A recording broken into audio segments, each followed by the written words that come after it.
কেন্দ্রের বাজেটে বঞ্চনা।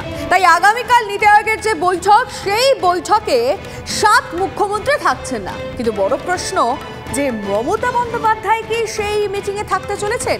এই নিয়ে যখন জল্পনা চলছিল, তাহলে আপনাদের জানিয়ে রাখি লাস্ট কি আপডেট। এই বৈঠকে বাংলার মুখ্যমন্ত্রী যোগদান নিয়ে প্রচুর জল্পনা ছিল, বিস্তর এবার জানাই। আজকে বৈঠকে যোগ দিতেই দিল্লি গিয়েছেন মুখ্যমন্ত্রী মমতা বন্দ্যোপাধ্যায় এবং নীতি আয়োগের বৈঠকে যোগ দেওয়ার ব্যাপারে একসঙ্গে সিদ্ধান্ত হলে অন্য কিছু ভাবতেন। আজকে দিল্লি পৌঁছে চা চক্রে মন্তব্য করেন মমতা বন্দ্যোপাধ্যায়। আচ্ছা, তাহলে কি কোথাও সমন্বয়ের অভাব? সেই জল্পনাই উড়ালেন তৃণমূল সুপ্রিমো। নীতি আয়োগের বৈঠকে কি যোগ দেবেন বাংলার মুখ্যমন্ত্রী? এ নিয়ে জল্পনা চলছিলই।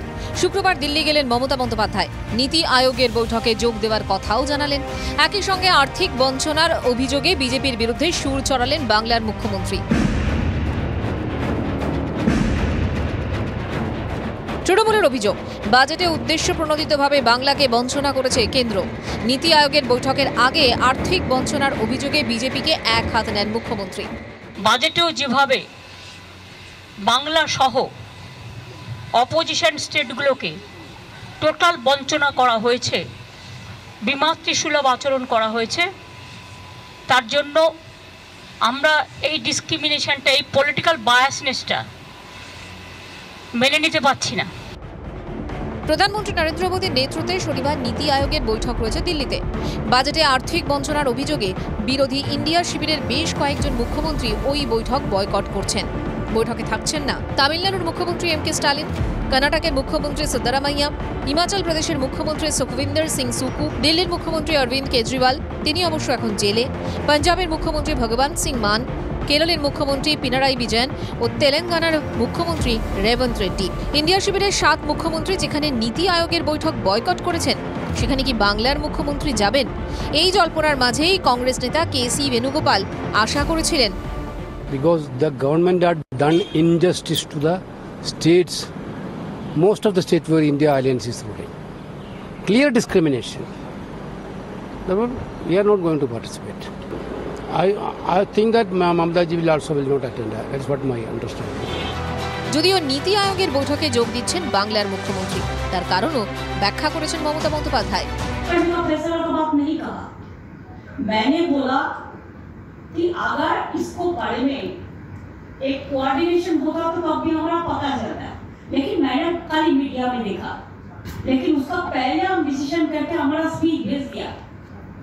I will speak not only for me, I will speak for all opposition about all Indian alliance.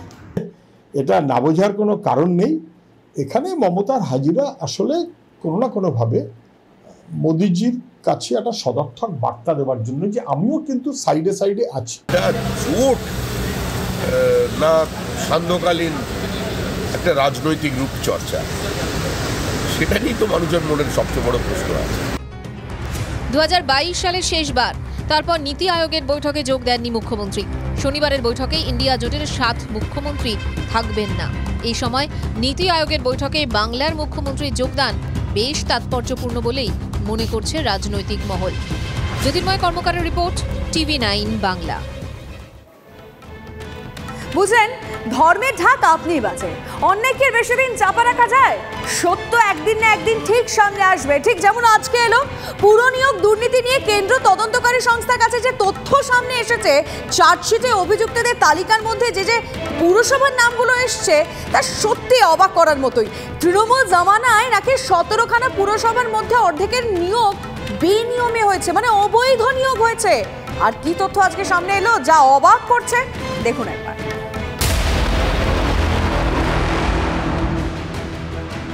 পুরনিয়োগ দুর্নীতির তদন্তে আদালতে অতিরিক্ত চার্জশিট পেশ করে চাঞ্চল্যকর দাবি সিবিআই-এর। সিবিআই স্ক্যানারে রাজ্যের 17টি পুরসভার নিয়োগ। সিবিআই-এর দাবি 2014 সালের পর থেকে ওই পুরসভাগুলিতে পদ্ধতি মেনে নিয়োগ হয়নি। কোন পুরসভায় কত বেআইনি নিয়োগ হয়েছে বলে মনে করা হচ্ছে তার তালিকা আদালতে পেশ করে কেন্দ্রীয় সংস্থা। সেই তালিকায় শীর্ষে রয়েছে দক্ষিণ দমদম পুরসভা। আদালতে চার্জশিট পেশ করে সিবিআই জানিয়েছে, 2014 সাল থেকে রাজ্যের 17টি পুরসভায় 3650 নিয়োগ হয়েছে। এর মধ্যে 1834টি নিয়োগই ভুয়ো। অয়নশীলের সংস্থার মাধ্যমে এই নিয়োগ করা হয়েছে। শিক্ষক নিয়োগ দুর্নীতির তদন্ত করার সময় পুরসভাগুলিতে নিয়োগেও যে দুর্নীতি হয়েছে তা সামনে আসে। নিয়োগ কেলেঙ্কারিতে ধৃত অয়নশীলকে জেরা এবং তার বাড়িতে তল্লাশি চালিয়ে একাধিক তথ্য এবং নথি পান তারা। এরপর কলকাতা হাইকোর্টের নির্দেশে পুরসভাগুলিতেও নিয়োগে যে কেলেঙ্কারি হয়েছে সে বিষয়ে তদন্ত শুরু করে সিবিআই এবং ইডি। সিবিআই চার্জশিটে অভিযুক্তদের তালিকায় রয়েছে অয়নশীলের নাম। সিবিআই এর পেশ করা তালিকায় দেখা যাচ্ছে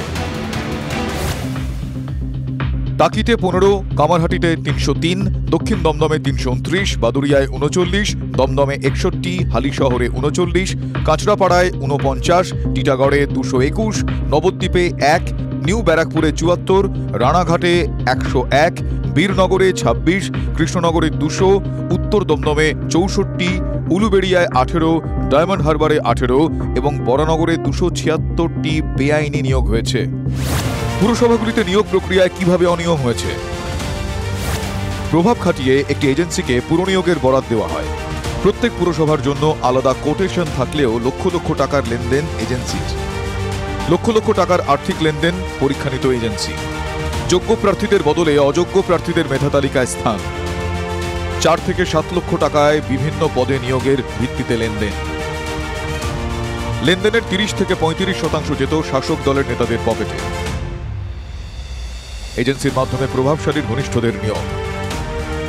পরীক্ষাতে বসে সাদা খাতা জমা দিলেও প্রভাবশালীর ঘনিষ্ঠদের নিয়োগ। অডিট থেকে বাঁচতে নাম বদলে পুরসভার সঙ্গে কাজ এজেন্সির। দুর্নীতি মামলায় দক্ষিণ দমদম পুরসভার প্রাক্তন চেয়ারম্যান পাঁচু রায়ের বিরুদ্ধে আদালতে চার্জশিট জমা দিয়েছে সিবিআই। যদিও যাবতীয় অভিযোগ অস্বীকার পাঁচু রায়ের। সমস্তটাই ডিরেক্টর অফ লোকাল বডিজ ঠিক করে। এখানে মিউনিসিপ্যালিটি শুধু ইন্টারভিউটা করা ছাড়া কোনো কাজ নেই। যে পোস্টগুলো এখানে বলা হচ্ছে 329 কি যাই হোক না কেন, সমস্তটাই ডিএলবি স্যাংশন পোস্ট। দমদম মিউনিসিপ্যালিটির কোনো অধিকার নেই, কোনো ক্ষমতা নেই কোনো পোস্ট এভাবে ক্রিয়েট করা। বরানগর পুরসভার চেয়ারম্যানের দাবি নিয়ম মেনেই নিয়োগ হয়েছে। আমরা সমস্ত নিয়মকানুন মেনেই করেছি, পুরোটা আন্ডার ইনভেস্টিগেশন আছে, সুতরাং দেখা যাক কি হয়। এটার কোনো তথ্য চাই, সেটা কি আপনাদের কাছে পাওয়া যাবে? শিবাইতে সব তথ্যই নিয়ে চলে গেছে, সবই নিয়ে যাচ্ছে। ওরা বলেছে নিয়োগে অনিয়মের বিষয়টি জানা নেই বলে দাবি করেছেন দমদম পুরসভার চেয়ারম্যান। সিবিআই কোথায় কি বলেছে আমার জানা নেই, আমার কাছে কোনো কাগজপত্র বা কোনো চিঠি আসেনি, আমি এটা জানি না। রানাঘাট পুরসভার চেয়ারম্যান অবশ্য আগের চেয়ারম্যান জবাব দিতে পারবে বলে নিয়োগে অনিয়মের অভিযোগ নিয়ে দায় এড়িয়েছেন। একই দাবি করেছেন কৃষ্ণনগর পুরসভার চেয়ারপারসন। আমার সময় নিয়োগ হয়নি, এই নিয়োগ হয়েছিল আগের বোর্ডের সময়, তখন যিনি চেয়ারম্যান ছিলেন এর উত্তর তিনি দিতে পারবেন। তবে রানাঘাট পৌরসভায় যে সমস্ত কর্মচারীরা রয়েছে বা তাদের বিরুদ্ধে যে অভিযোগ রয়েছে, আমি যতখানি ঘটনা জেনেছি যে এখানে নিয়োগ সংক্রান্ত ব্যাপারে কোনো দুর্নীতি সেই সময় হয়নি। এই ব্যাপারটা আমি ঠিক জানি না, যারা দায়িত্বে ছিল বা দায়িত্বে আছে তারা বলতে পারবে।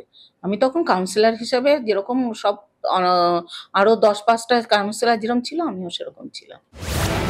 বিপুল এই চাকরি এখন সিবিআই স্ক্যানারে রয়েছে বলে জানা গিয়েছে। আরে ছাড়ুন পৌরসভায় দুর্নীতি, আগে শুভেন্দু অধিকারীকে ছুঁয়ে দেখাক, যে কারণে আমাকে জেলে ঢুকিয়েছে, বাপের বেটালে ছুঁয়ে দেখাক। প্রয়োজনে টাকার বিনিময়ে যারা চাকরি পেয়েছেন তাদেরকে তলব করে জেরা করা হতে পারে। কিভাবে কাকে টাকা দিয়েছেন সেই সমস্ত তথ্যের সূত্রে পৌঁছতেই এই জেরা করা হতে পারে বলে সিবিআই সূত্রে খবর। Bureau report, TV9 Bangla. Arvind কেজরিওয়ালের বাড়িতে মমতা বন্দ্যোপাধ্যায় আবগারি দুর্নীতি মামলায় এখন তিহার জেলে দিল্লির মুখ্যমন্ত্রী। বিকেলে বঙ্গভবনে সাংবাদিকদের সঙ্গে চা চক্রে কেজরিওয়ালকে নিয়ে উদ্বেগ প্রকাশ করেন মমতা বন্দ্যোপাধ্যায়। আর সন্ধে কেজরিওয়ালের বাড়ি যান তিনি। কেজরিওয়ালের স্ত্রী সুনিতার সঙ্গে সাক্ষাৎ করেন, আর সেখানে ছিলেন আপ সাংসদ রাঘব চড্ডাও।